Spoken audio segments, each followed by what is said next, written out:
अब उससे कहा जाए कि इस महासागर से बाहर निकलना है, चारों तरफ उसके जल ही जल है और वो महासागर में फंसा हुआ है, उसको निकलना, कितना बड़ा भी तैराक क्यों ना हो, कितना बड़ा भी वो गोताखोर क्यों ना हो, कितना बड़ा भी वो तैरने वाला क्यों ना हो, पर महासागर में अगर किसी को पटक दिया जाए तो वो थोड़ी देर तो हाथ पैर पटकेगा, थोड़ी देर तो वो तैरेगा, थोड़ी देर तो वो निकलने का प्रयास करेगा, पर उसके बाद वो निकल नहीं पाएगा। उसको निकालने के लिए कोई हेलीकॉप्टर भेजना पड़ेगा, कोई रस्सी फेंकना पड़ेगी, कोई आंकड़ा फेंकना पड़ेगा, जिससे वो उसको पकड़कर महासागर से बाहर उतर सकता है।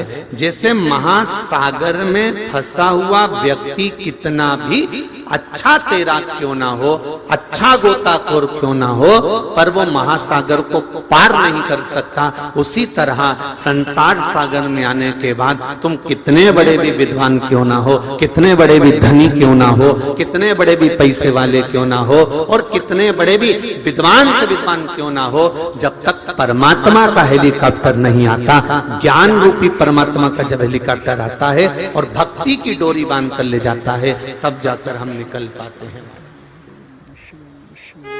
हमारा निकलना सहज नहीं हो पाता।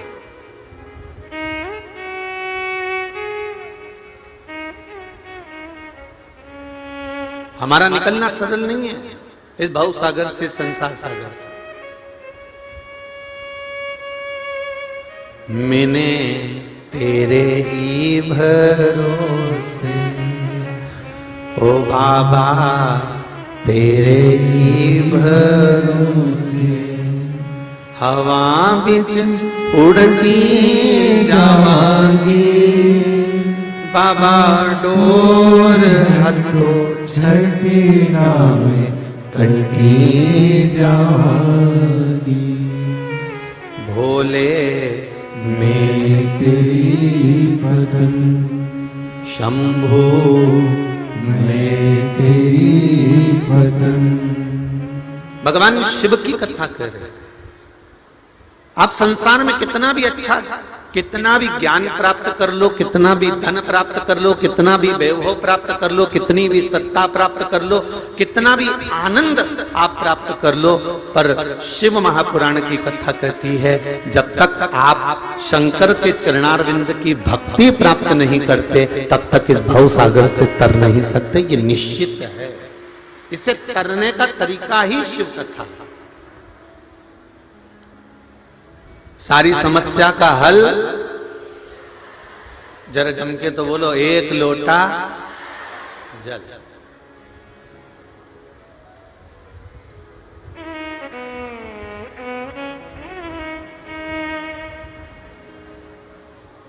केवल एक, अधिक भी नहीं चाहिए। सबसे सरल देव है देवादिदेव महादेव, बहुत सरल।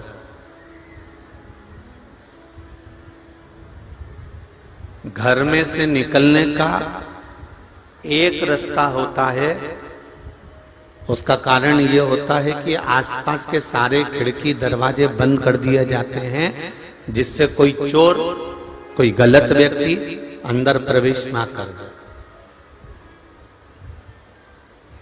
आप फ्लैट में रह रहे हैं, मकान में रह रहे हैं, बंगले में रह रहे हैं, चाहे आप कॉलोनी में रहो, कॉलोनी से निकलने का भी एक रास्ता रखा जाएगा, बाकी के सारे रास्ते बंद कर दिए जाएंगे।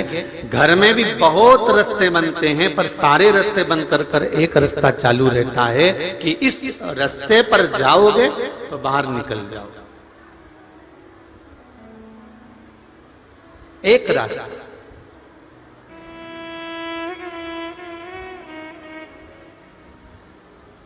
उसी तरह घर से निकलने का एक रास्ता है, कॉलोनी से निकलने का एक रास्ता है, बंगले से निकलने का एक रास्ता है, मकान में से निकलने का एक रास्ता है।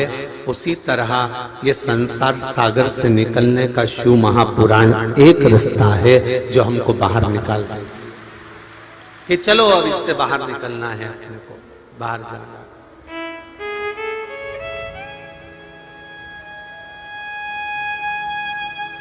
तर्पण शिव महापुराण की कथा वर्णन कर रही है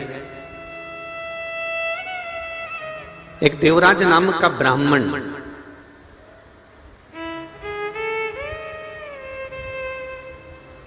जो ब्राह्मण कुल में जन्म तो ले लिया पर ब्राह्मण कर्म नहीं कर पाया।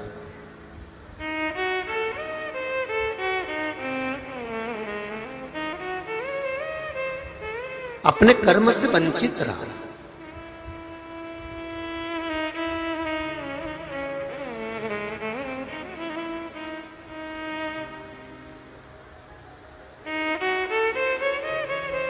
कर्म श्रेष्ठ नहीं कर पाया। ब्राह्मण का कर्म है शास्त्र पढ़ना, शास्त्र सुनाना।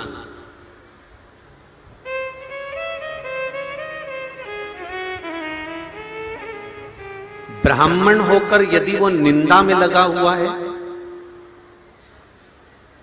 ब्राह्मण होकर यदि वो बेकार कर्म में लगा हुआ है, ब्राह्मण होकर यदि वो अपने कृत्य से, अपने कर्म से वंचित रह गया, तो इस जन्म में भले वो ब्राह्मण बनकर पैदा हो गया पर अगले जन्म में वो ब्राह्मण बन नहीं सकता। फिर उसकी गति बिगड़ जाती है। फिर वो ना जाने कितनी 84 लाख योनियों में, गरुड़ पुराण उठाकर देखेंगे तो गरुड़ पुराण में लिखा हुआ है, आप जरा स्मरण करेंगे कि ब्राह्मण का कर्म क्या है और वो उस कर्म से अगर वंचित हो जाता है तो उसकी गति कितनी बुरी होती है।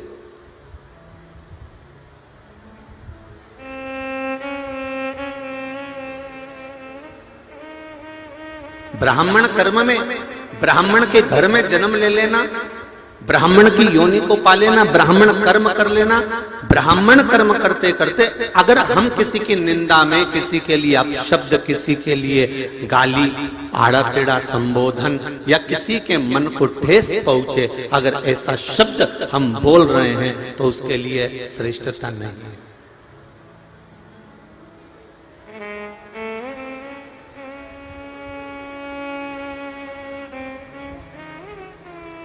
जब किसी के प्राण छूटते हैं ना, जितने लोग आस्था पे सुन रहे हैं जरा ध्यान दीजिएगा, और जितने फेसबुक यूट्यूब पर सुन रहे हैं, और जितने अशोक नगर की इस न्यू मंडी प्रागड्य में बैठकर कथा को सुन रहे हैं वो भी ध्यान रखना। जब किसी के प्राण छूटते हैं तो लोटे के ऊपर 13वें के दिन, 12वें के दिन एक गीता जी, एक गौमुखी माला, बोलो रे अशोक नगर की जीजियों, सही है कि गलत है? एक गौमुखी माला, लोटा, गीता जी, जनेऊ, उसके अंदर लोटे के अंदर थोड़ा सा गंगा का जल, एक कुसा का आसन, गीता, चंदन की मुठिया, ये किसी के मरने के बाद दी जाती है।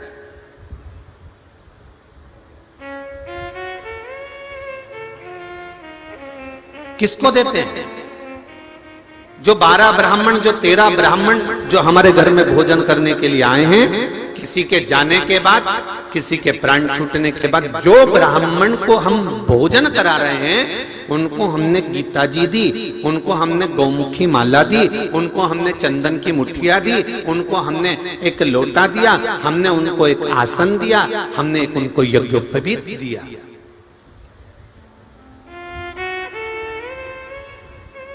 अब 13 ब्राह्मण को, 12 ब्राह्मण को किसी के जाने के बाद ये सामग्री जब दी जाती है तो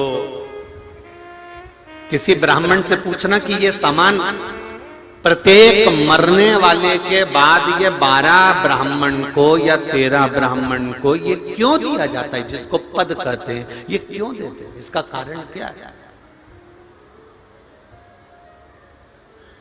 किस लिए देते हैं?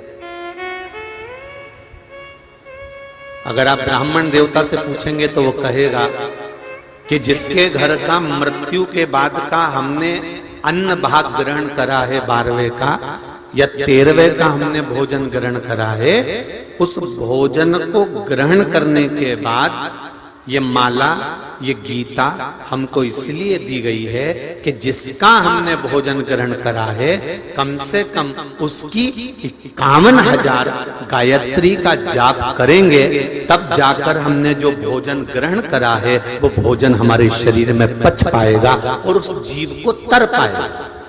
उस जीव को मोक्ष तब मिलेगा जब इस आसन पर बैठकर इस माला को जपकर हम भगवत स्मरण करें, हम गीता का स्मरण करें या हम गायत्री करें।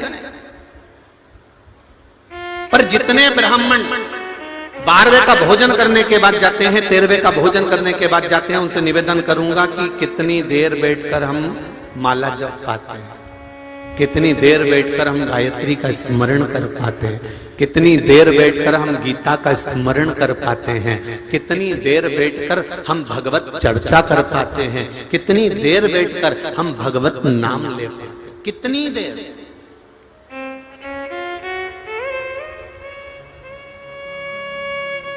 अरे गरुड़ पुराण में वर्णन मिलता है, तर्पण शिव महापुराण की कथा सुन रहे हो, जरा सा कानों में सरसों का तेल डालकर बैठना, जरा अच्छे से सुनना, थोड़ा बुरा भी लग सकता है, उसमें कोई दिक्कत वाली बात नहीं हो, पर ध्यान से सुनना। गरुड़ पुराण में और जितनी चीज बोल रहे हैं, कौन सी पुराण से बोल रहे हैं वो भी आप स्मरण में रखना कि आपको कौन सी पुराण से बोला जा रहा है। गरुड़ पुराण में लिखा है कि श्राद्ध पक्ष में अगर ब्राह्मण भोजन भी करता है और भोजन कर कर यदि यजमान के घर से आता है तो उसको घर पर बैठकर कम से कम 21,000 या 11,000 गायत्री का जाप करना चाहिए, जिससे उसने जिसके यहाँ भोजन करा उसके पूर्वजों को मुक्ति मिले और अपने जीवन का भी कल्याण हो सके। श्राद्ध भोजन के बाद भी गायत्री का स्मरण।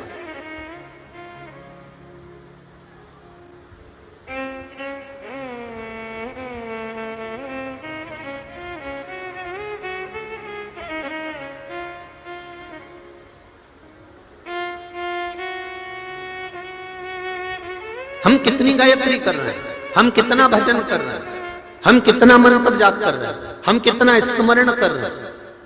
कहीं हमारा आधे से ज्यादा समय तो निंदा में तो नहीं निकल गया, हमारा कुछ समय कहीं दूसरे की गलती को छांटने में तो नहीं निकल गया।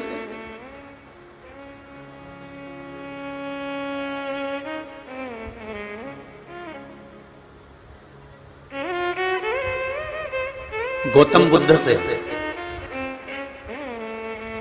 एक भक्त ने पूछा संसार कैसा है।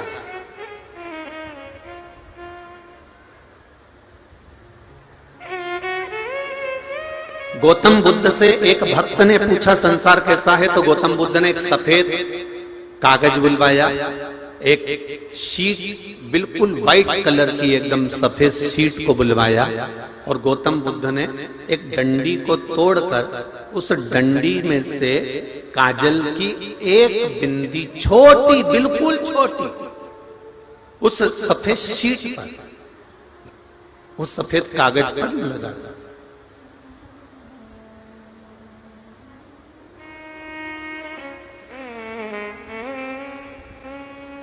कागज पे लगा दिया, जो सफेद शीट थी, जो सफेद कागज था, एक छोटी सी काजल की बिंदी ली और गौतम बुद्ध बाबा ने उस कागज पर, उस शीट पर वो काली एक छोटी सी बिंदी लगा दी और बिंदी लगाने के बाद किसी को नहीं बताया कि मैंने इसमें कोई बिंदी लगाई है।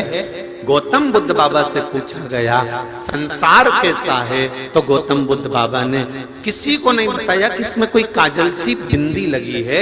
बस गौतम बुद्ध बाबा ने वो कागज सामने टांग दिया, सामने लगा दिया और जितने भी लोगों ने प्रश्न किया था, जितने बैठे थे 50 हो, 100 हो, 25 हो, सबसे कहा कि आप मुझे बताओ कि इस कागज में आपको क्या दिख रहा है।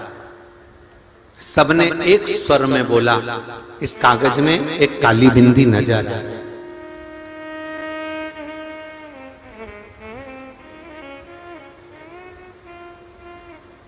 इस कागज में हमको एक काली बिंदी नजर आ रही है। गौतम बुद्ध बाबा ने कहा बस ये संसार है। इतना बड़ा कोरा कागज था, उस कोरे कागज को सबने देखा पर सबने एक ही बात कही कि काली बिंदी नजर आ रही है, पर किसी को वो सफेद कागज या कोरा कागज नजर नहीं आता। आप परिवार में, कुटुंब में, रिश्तों में, नातों में, मोहल्ले में, समाज में अपने व्यवहार के अनुसार आप कितना भी कर लो, आप किसी के लिए जान निकाल कर रख दो, कितना कुछ कर रख दीजिए, पर इतना करते करते आपने बहुत कर दिया। किसी को गाड़ी, किसी को बंगला, किसी को सामान, किसी को जायदाद, किसी को प्रॉपर्टी, किसी को ये, किसी को वो, दुनिया का काम आपने दुनिया वालों का करा, पर एक काम यदि किसी व्यक्ति का नहीं करा, अर्थात जिसका काम आप 50 बार करते आ रहे हो, जिसका काम आप 100 बार करते आ रहे हो, जिसका काम आप 10 बार करते आ रहे हो, 10 बार आपने उसका काम कर दिया, और एक बार यदि उसका काम नहीं करा तो वो 10 बार करा हुआ काम भूल जाएगा और वो एक बार का काम याद रखेगा कि इसने मेरा ये वाला काम नहीं करा। ये संसार सागर, ये संसार सागर का वर्णन गौतम बुद्ध कर रहे हैं। गौतम बुद्ध ने कहा यह संसार सागर है कि कोरा कागज किसी को नहीं दिख रहा, पर एक छोटी सी काजल की जो टिपकी है, एक काजल की बिंदी है, वो बिंदी सबको नजर आ रही है, पर कोरा कागज किसी को नहीं दिख रहा, कोरा कागज किसी को नजर नहीं।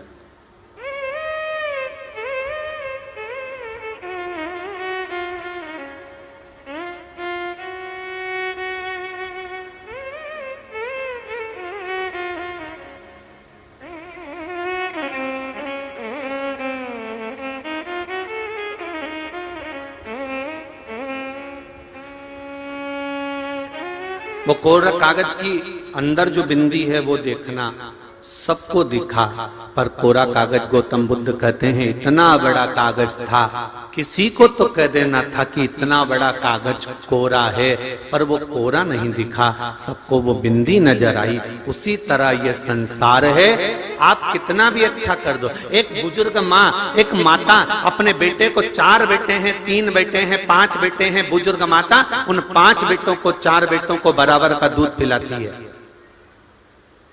बोलोरी अशोक नगर की जीजियों, इतनी बूढ़ी बुजुर्ग माता बैठी हैं, अपने बेटे को बराबर का दूध पिलाती। ये नहीं कि मैं छोटे बेटे को ज्यादा दूध पिलाऊंगी तो मंजिले को कम पिलाऊंगी, तो संजले को ज्यादा पिलाऊंगी, कि बड़े को ज्यादा पिलाऊंगी। एक माँ अपने बच्चे को बराबर दूध पिलाती है, एक माँ अपने बच्चे की बराबर परवरिश करती है, एक पिता अपने बच्चे को बराबर का वैभव देता है, एक माता पिता अपने बच्चों को बराबर का परवरिश करते हैं, बराबर का ज्ञान देते हैं, बराबर का स्कूल में पढ़ाते हैं। एक माँ अपने बच्चे को बराबर का दूध पिलाती है, उसके बाद बराबर का दूध पिलाने के बाद भी एक समय ऐसा आता है कि उस समय पर बच्चे के दिमाग में ये बैठ जाता है कि मेरी मम्मी मुझको ज्यादा स्नेह नहीं करती, मेरे पापा मुझे ज्यादा प्रेम नहीं करते, मेरे घर के लोग मुझे ज्यादा चाहते नहीं हैं। कारण क्या है?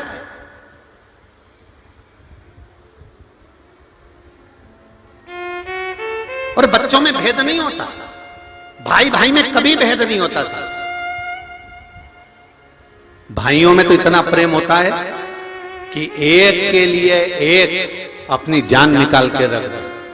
दिक्कत भाइयों में नहीं होती, दिक्कत तो जो ये जगदम्बा होना आती है ना, त्रिवेणी संगम, ये जब एकाग्रित होती है ना तब दिक्कत चालू होती है। ये स्लो पॉइजन देती है। देख लो तुम्हारी मम्मी को, देख लो तुम्हारे पापा को, सब उन्हीं के लिए कर रहे हैं, तुम्हारे लिए कुछ नहीं करा, उन्हें जिंदगी में कुछ नहीं करा, जिंदगी में कुछ नहीं करा। बस ये स्लो पॉइजन थोड़ा थोड़ा थोड़ा जो देना चालू करा चंद्र घंटा ने, और ये भेरू पे सिंदूर चढ़ गया। अब इसके दिमाग में बैठ गया कि मेरा भाई बुरा, मेरी भाभी बुरी, मेरा कुटुंब बुरा, मेरा परिवार बुरा, मेरा ये बुरा, मेरा वो बुरा। पर कोई घर की एक माँ, घर की एक बहू ऐसी होती है, वो कभी अपने पति से ये नहीं कहती कि कोई बुरा है। वो एक बात कहती है, जब दुख की घड़ी परिवार में आए तो अपन दोनों चलते हैं, चलो खड़े हो जाते हैं। वो घर की बहू लक्ष्मी के तुल्य होती। आप चिंता मत करो, चलो मैं चलती हूँ। आपको आने में देरी है क्या? आप नहीं आ रहे हो क्या? आप कहीं काम में फंसे हो और परिवार में दिक्कत आ गई तो धर्म पत्नी एक ऐसी होना चाहिए तुरंत कूदकर सामने खड़ी हो जाए, मैं हूं। शिव महापुराण में वर्णन मिलता है महाराज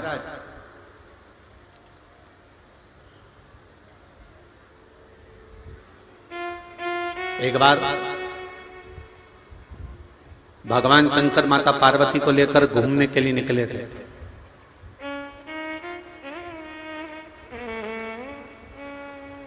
और भ्रमण पर निकले भगवान शंकर पार्वती को लेकर, और भगवान शंकर को बहुत तेज भूख लगने लगी, बहुत तेज भूख।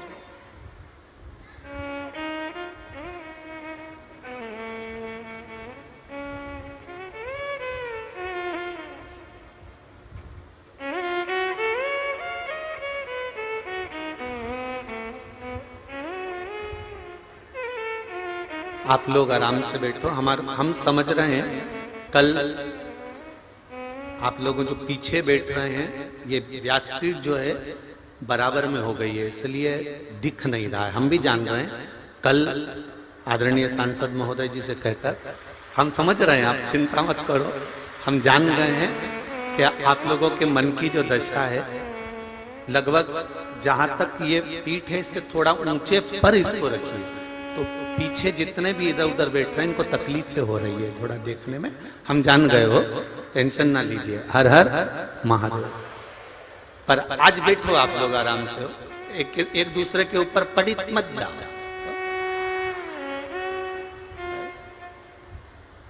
तुम बिल्कुल कथा में आए हो ना, तो एकदम अलमस्त होकर बैठो, चकाचक। तुम्हें ऐसे नहीं बैठना किसी ने मार ठोक के बिठाया, हिलना मत। तुम तो चक बैठो एकदम आनंद में, कथा का रसतत्व ग्रहण करने के। हर हर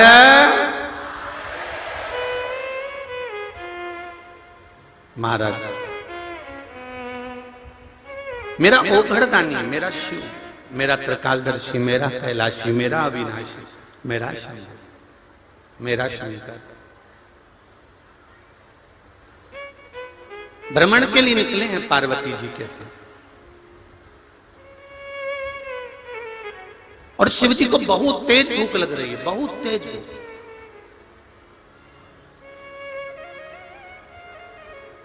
शंकर भगवान ने कहा, पार्वती इतना भूख लग रही है, इतना भूख लग रहा है कि मुझे भोजन करना है, जल्दी कुछ व्यवस्था कर।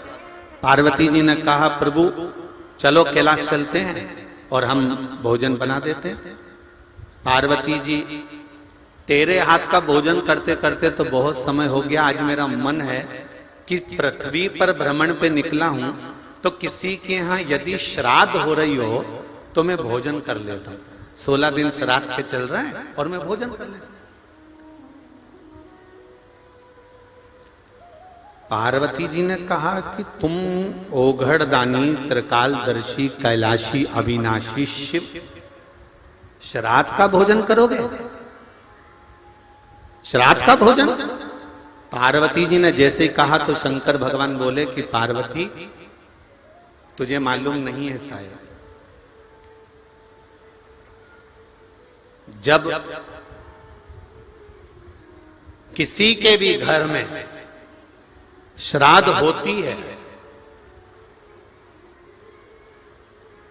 और वो चाहे घी और शक्कर का भी थोड़ा सा भाग कंडा जलाकर, गोबरी जलाकर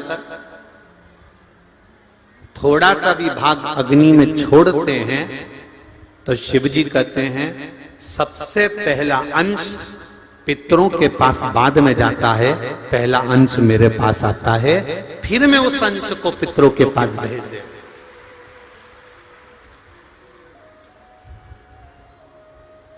तर्पण शिव महापुराण की कथा सुनने वाले जरा ध्यान से सुनिएगा महाराज। पहले भी कथा में कहा, 1 रुपए कमा रहे हो, 1.25 रुपए खर्च चल रहा है, घर में कोई बीमार बना हुआ है, घर में कोई तकलीफ आ रही है, कष्ट आ रहा है, तो केवल एक काम करना है कि हमें शंकर भगवान को 1 लोटा जल समर्पित करना। परंतु श्राद्ध पक्ष के अंतर्गत जैसे अन्य समय में 108 मनके की माला से हम जाप करते हैं, 108 बार भगवान का नाम लेते हैं, 108 बार हम भगवान का पूजन करते हैं, उसी तरह श्राद्ध पक्ष में जब हम शंकर भगवान पर 1 लोटा जल चढ़ाएं तो उसी जल को धीरे धीरे धीरे धीरे 27 बार भगवान शंकर को समर्पित करना चाहिए। कितनी बार? 27 बार। या फिर 27 मनके की माला से जप करें।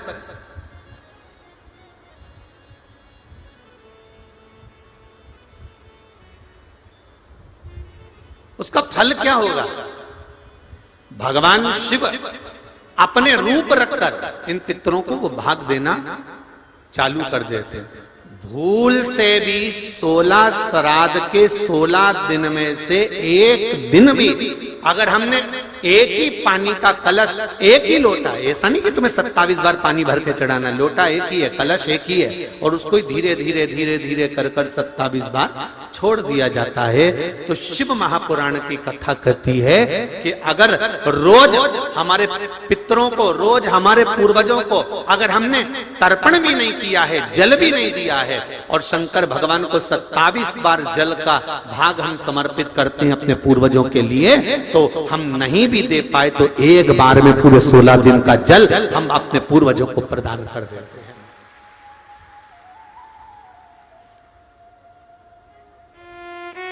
शिव जी कह रहे हैं मुझे भूख लगी और मेरा मन है कि पृथ्वी पर कहीं पर भी अगर श्राद्ध हो रहा होगा तो मैं भोजन कर लेता हूं। तो पार्वती जी ने कहा तुम कहां भोजन करने जाओगे? शंकर भगवान बोले अयोध्या में जाऊंगा, अयोध्या में जाऊं और अयोध्या में जाकर आज मैं भोजन ग्रहण करूंगा। क्यों?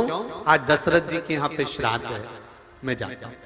शंकर भगवान जाने की तैयारी करे, ब्राह्मण लोग जा रहे थे भोजन करने के लिए। मेरा ओघड़दानी, मेरे शंभु, मेरे शंकर स्वयं एक ब्राह्मण का रूप रखकर भोजन करने के लिए अंदर प्रवेश कर गए। अब जब अंदर प्रवेश करे,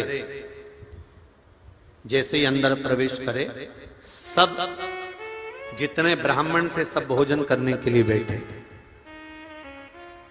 सबके लिए चांदी की थाली, स्वर्ण का कटोरा, सुंदर सुंदर पकवान आकर रखा है। मेरे भोले बाबा भी बैठ गए, मेरे भोले बाबा। अब देखिए शिव पुराण कहती है यदि श्राद्ध का भोजन,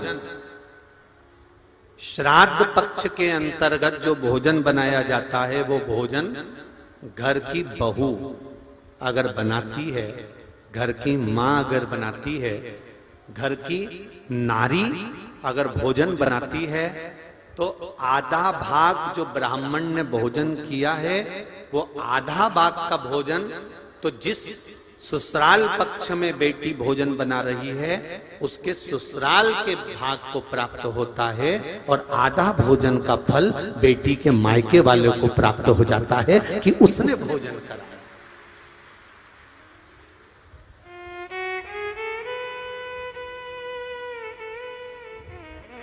भोजन चालू हुआ, खीर मालपुआ सब परोसा गया, सबने खाना चालू करा।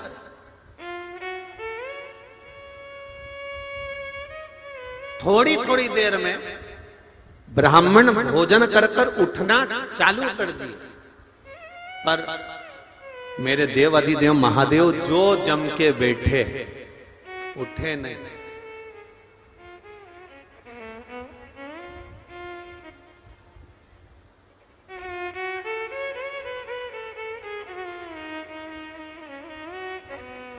उठे ही नहीं।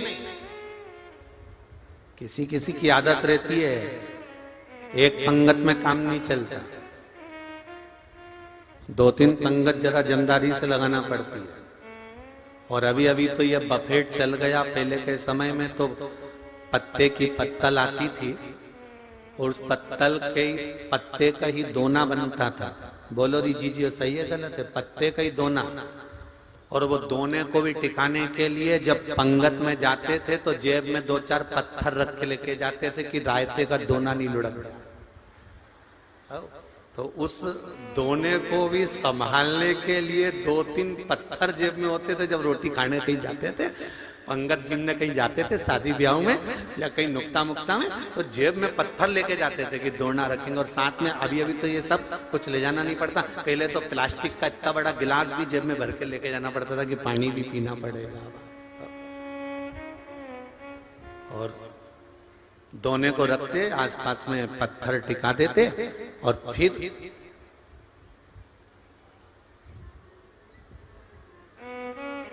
सबसे जोरदार ज्ञान तो भोजन के समय पे प्राप्त होता है। जैसा करोगे वैसा भरोगे। भोजन के समय पे कैसे प्राप्त होता है? दो दोस्त और दोनों में मित्रता खूब और दोनों चतुर और दोनों साथी में गए एक ही जगह। अब इन्हें चतुरता क्या करें कि पहले तू बैठ जा, मैं परस देता हूं, फिर मैं बैठ जाऊं जब तू परस देना। और इतने चतुर दोस्त कि खास खास आइटम ही लेके आते हैं। सब्जी लाया,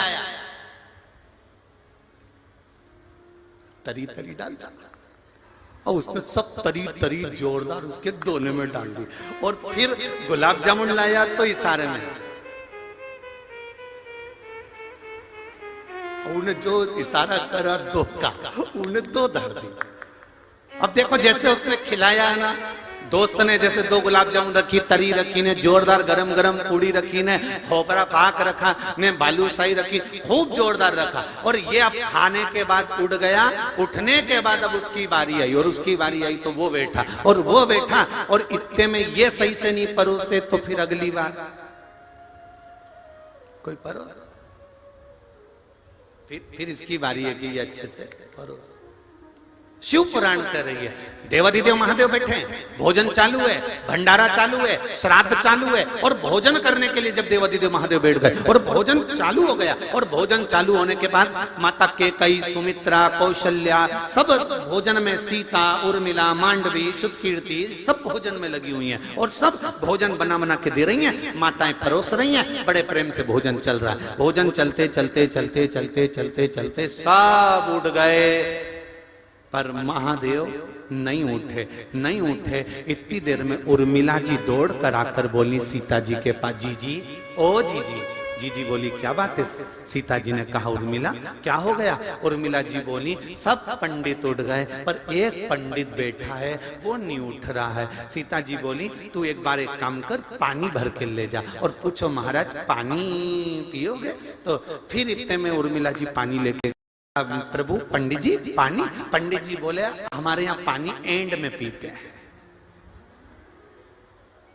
तो उर्मिला जी ने पूछा पंडित जी एंड कब होगा? तो पंडित जी बोले अभी तो शुरुआत है, महत्तम चालू हुआ, टेलर चालू हुआ। ठीक है। अब उर्मिला जी दौड़कर फिर सीता जी के पास गई। जीजी जीजी जीजी बोली क्या बात है? कि वो तो अभी तुम एंड में पानी लेंगे। तो सीता जी बोली ले जा और ले जा, पूड़ी ले जा, कचौड़ी ले जा, भजिया ले जा, मालपुआ ले जा, खीर ले जा, सब ले जा के रख दिया। भगोने खाली होते गए, बर्तन खाली होते गए। सीता जी ने फिर सुतकीर्ति को बुलाया, सुतकीर्ति इधर आओ। सुतकीर्ति ने बोला हाँ जीजी जाओ जरा पंडित जी से पूछ कर आओ भोजन कैसा बना। पंडित जी के पास सुतकीर्ति जी गई, प्रभु भोजन कैसा बना? पंडित जी बोले भोजन तो क्या जोरदार बना है, पूछो ही मत। पानी ले आऊं?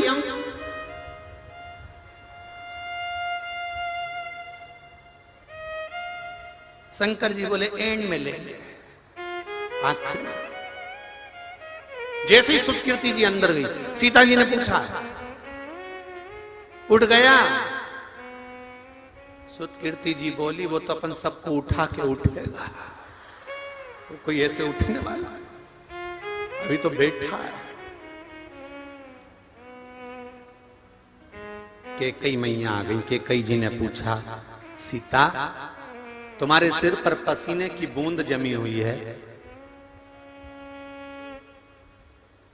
श्राद्ध चल रहा है ससुर का और तुम्हारे सिर पर पसीने की बूंद, कोई दिक्कत है क्या? नहीं मां, एक ब्राह्मण भोजन करने बैठा है। केकई बोली वो तो सब ब्राह्मणों के साथ बैठा था। हाँ मां, 5 बार की पंगत उठ गई पर अभी तक वो नहीं उठा।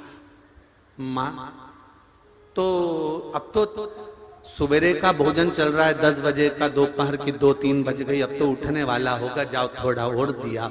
तो सीता जी बोली दे तो आती मां, पर भंडारे में भोजन की कमती हो गई। भोजन की कमती, एक काम करो डबल से बनाओ। सीता जी बोली 6 बार बना चुके, अब अंदर का पूरा माल निकाल के रख दिया। केकई तुरंत आवाज लगाकर बोली द्वारपालों से कहो बाजार में से सामान लेकर आए, और सीता फिर भोजन बनाओ। सास ने आवाज लगाई कि बाजार से भोजन लेकर आओ और जिमाओ। इतने में सारे द्वारपाल भागे और बाजार से भोजन ले लेकर आने लगे। जब आटे की बोरियां बाजार से आने लगी और शंकर जी के सामने अंदर जाने लगी, इतने में शंकर भगवान ने रोक कर पूछा, रुको रुको, क्या ले जा रहे हो अंदर? तो क्या अब ये आटा ले जा रहे हैं, उसनेगा फिर पूड़ी बन के तुम्हारे पास आएगी। इतने में पंडित जी बोले, शंकर भगवान जो पंडित के वेश में थे, वो बोले अंदर ले जाने की जरूरत नहीं है, तुम तो यहीं धर दो। इतना अंदर जाएगा फिर वापिस आएगा, फिर मैं खाऊंगा, उससे अच्छा यहीं पे रख दो तुम, तो मैं आराम से खा लूंगा।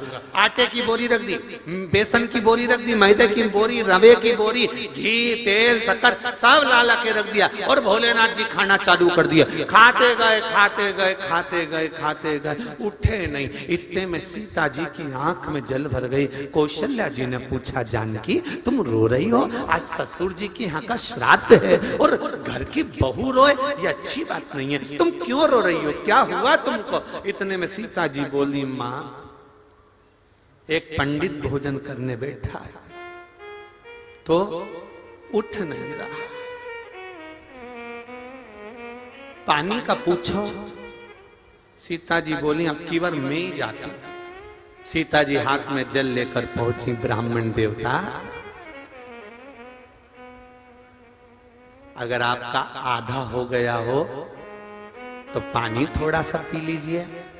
इतने में ब्राह्मण देवता बोले, आधा तो होने दो, जब आधा होगा मैं पी लूंगा। सीता जी ने मन में सोचा, भी तो आधा ही नहीं हुआ और अपन तो एंड की तैयारी में बैठे। सीता जी रोती रोती आंख में जल भरकर भगवान राम जी के पास पहुंचे। राम जी महाराज तो बड़े मस्ती में बैठे हुए थे। तुरंत सीता जी को कहा, जानकी भोजन ब्राह्मण जिम के चले गए? सीता जी बोली, सब चले गए, एक ही बैठा है, उठ नहीं रहा, तो उसको अच्छे से जिमाओ। सीता जी बोली, सारा सामान जिमा दिया, भंडार का सामान जिमा दिया, सूखा जितना रखा था वो जिमा दिया, दुकानों पे से लाकर अंदर तो आया ही नहीं, बाहर निपटा गया। तो राम जी बोले फिर? सीता जी बोली, अब आप बताओ क्या करें? राम जी बोले, पहले मुझे देखने दो कि भोजन करने बैठा कौन है। मेरे राम जी जो जाकर झरोके में से झांके, झांकते से पहचान गए कि आज मेरे महादेव अकेले नहीं 33 कोटि देवी देवताओं को अपने अंदर बिठाकर भोजन कर। आज मेरे महादेव 33 कोटि देवताओं को अंदर बिठाकर भोजन कर रहे हैं। तब सीता जी को आवाज लगाकर कहा, अब तू मत जा, जो ज्यादा एक्शन मारे ना तो कुछ मत करो, जो पार्टी में ज्यादा इतराए उसकी पत्नी को लाके खड़ा कर दो, फिर देखो बापड़े को। तुरंत चुप, साइलेंट, फिर हंसेगा भी नहीं, और हंसेगा भी तो उतना ही उसको देखकर, इससे ज्यादा हंसेगा भी नहीं।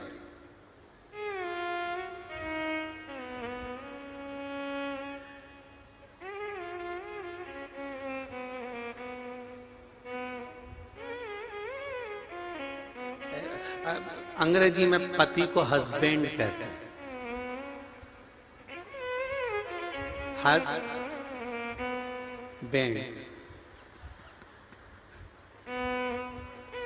वो बैंड गलत हो गया, पहले था हस्बैंड, हंसने पे बैंड है और वो बैंड लगा दिया गया।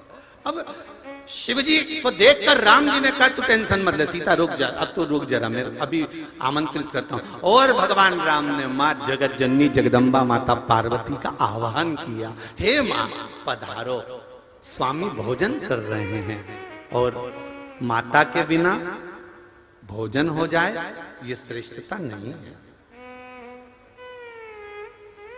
पार्वती जी ने कहा, मेरे स्वामी? हाँ, मेरे स्वामी। 3 ऐसे हैं जिनका नाम बार बार नहीं लिया जाता। पहला,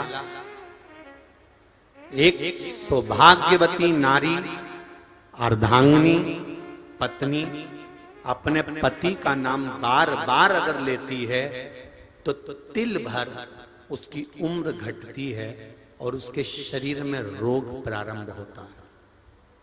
गर्ग संहिता में वर्णन है। दूसरा, घर की मां ज्येष्ठ पुत्र का नाम बार बार लेती है तो वो ज्येष्ठ पुत्र को जीवन में दुख बहुत झेलना पड़ता है। ज्येष्ठ पुत्र घर का बड़ा पुत्र। हाँ, अगर घर में बड़ी बेटी है और उसके बाद पुत्र है तो वो ज्येष्ठ नहीं कहलाएगा। बड़ी बेटी है तो बेटी का नाम मां बार बार ले सकती है, पर ज्येष्ठ पुत्र, जितने भी आस्था चैनल पर कथा सुन रहे हो, जितने फेसबुक यूट्यूब पर कथा सुन रहे हो, आप अपने घर के बड़े व्यक्ति को देखना, उसके घर की मां अगर बड़े बेटे का नाम बार बार लेकर पुकारेगी, कृष्ण राम कुछ भी जो उसका नाम है, हरि किशन जय नारायण जो नाम है उसका, उसको मां बार बार लेकर पुकारेगी। ज्येष्ठ पुत्र का नाम जब मां बार बार लेकर पुकारती है तो ज्येष्ठ पुत्र को 3 तकलीफों से गुजरना ही पड़ता है। एक तन दुखी, दूसरा मन दुखी, तीसरा धन दुखी। या तो वो तन से कष्ट में होगा, या मन से कष्ट में होगा, या धन से कष्ट में होगा। उसका जीवन थोड़ा ना थोड़ा संघर्ष में निकलेगा। क्यों? क्योंकि माता का फर्ज है कि ज्येष्ठ पुत्र का नाम बार बार मुख से ना लिया जाए। अगर ज्येष्ठ पुत्र को, बड़े पुत्र को मां को बुलाना है तो उसके नाम से ना बुलाते हुए कोई उपनाम, कोई साधारण सा नाम मां को अपने बेटे का रख देना चाहिए। इसलिए हमारे यहाँ पर जो बड़ा बेटा होता था ना तो उसको माएं बड़े प्रेम से हर कुछ बोल देती थी। ये तो कल्लू है, ये तो लल्लू है, ये तो पप्पू है, ये तो ऐसा है, ये तो वैसा, कुछ भी उसका नाम मां कुछ भी अपने मन से रख देती थी। क्यों रे कनुआ, क्यों रे काना, मां उसका नाम रख देती थी। क्यों रे रघु, क्यों रे रघुवीर, मां उसका नाम कुछ भी रख देती।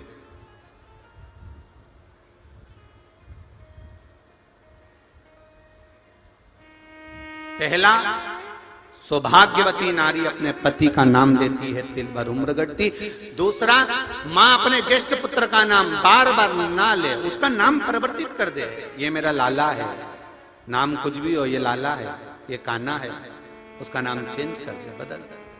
बोलते समय बार बार अगर ज्येष्ठ पुत्र का आप भी देखना, ये शास्त्रों के जो सुख हैं आप अपने घर में देख सकते हैं। आप अपने घर में अनुभव करना, जो घर का बड़ा बेटा है और माँ उसका नाम, जो उसका नाम है उसी को माँ बार बार लेकर पुकारती है, तो जो बड़का घर का बड़ा बेटा होता है, ज्येष्ठ पुत्र होता है, उसको थोड़ा ना थोड़ा कष्ट सहन करना ही पड़ता है। तीसरे नंबर पर है गुरु का नाम।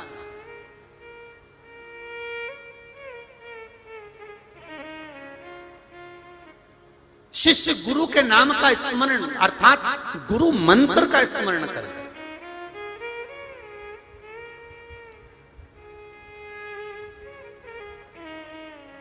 बार बार आप बोल सकते हो ये हमारे गुरुजी हैं, ये हमारे गुरुजी हैं, साहब वो अशोक नगर में रहते हैं, साहब वो गुना में रहते हैं, साहब वो शिवपुरी में रहते हैं, साहब वो वहां रहते हैं। आप कह सकते हो ये हमारे गुरुजी हैं, उस मठ में रहते हैं, वो हमारे गुरुजी हैं। आदमी पहचान जाएगा। क्या नाम लेना गुरु का जरूरी है कि वो कमलकांत जी, वो रामकिशोर जी, ये हमारे नाम, गुरु का नाम अगर तुमने गुरु मंत्र लिया है, आप गुरु दीक्षा ग्रहण करे हो, तो गुरु के नाम का स्मरण भी, गुरु मंत्र का स्मरण करो।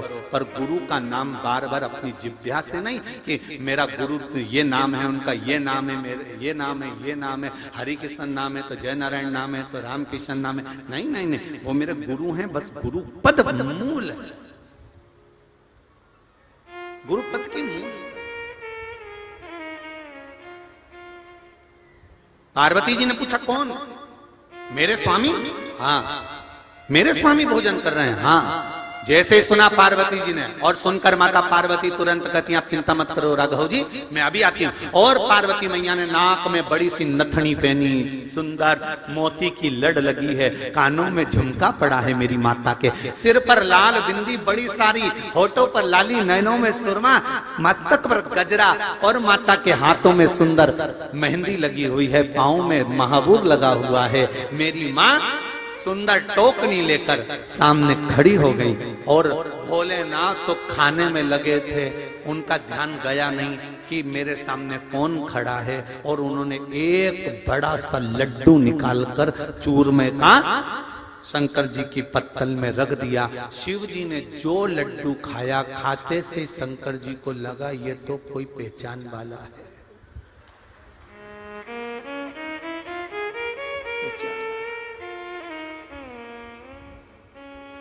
तुरंत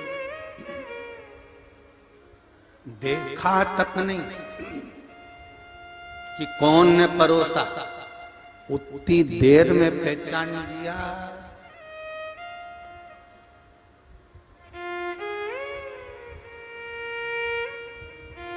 बहुत चतुर होती हैं माताएं, कथा में भी बैठी रहती है ना। एक जरा सा गाड़ी का हारन बजता ना, उतने में पहचान जाती है भेरू आ गया है। तुरंत कि वाया गाड़ी का हारन बजा, हारन से पहचान गई।